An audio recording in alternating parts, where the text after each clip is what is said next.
ബി.ജെ.പിക്കുള്ളിൽ ഉള്ളിസുരയുടെ വില ഇടിഞ്ഞതുകൊണ്ടാണോ എന്നറിയില്ല, രാജ്യത്ത് ചെറിയ ഉള്ളിയുടെയും വലിയ ഉള്ളിയുടെയും വെളുത്തുള്ളിയുടെയും വില കുതിക്കുകയാണ്. ഉള്ളിയെ തൊട്ടാൽ പൊള്ളുമെന്ന് മാധ്യമപ്രവർത്തകർക്ക് മനസ്സിലായി. കാര്യം ബി.ജെ.പിക്കുള്ളിലെ തമ്മിൽ തല്ല് നമ്മൾ അറിഞ്ഞില്ലേ?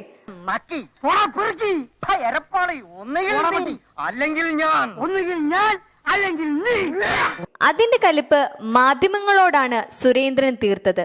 മറ്റേ അങ്ങാടിയിൽ തോറ്റതിന് അമ്മയോടെന്നല്ലേ, അത് തന്നെ.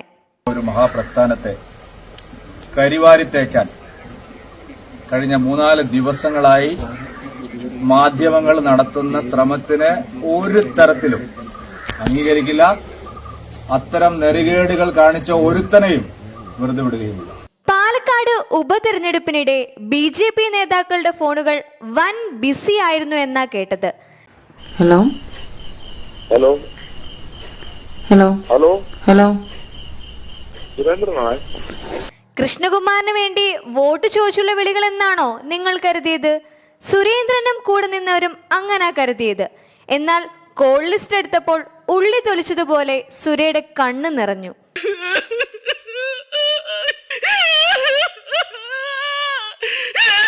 തെരഞ്ഞെടുപ്പ് മേൽനോട്ടത്തിന്റെ ചുമതലയുള്ളവനും പാലക്കാട് ജില്ലയുടെ ചുമതലയുള്ളവനും 18 മുനിസിപ്പൽ കൗൺസിലർമാരും വിളിച്ചതൊക്കെ ആരെയാ?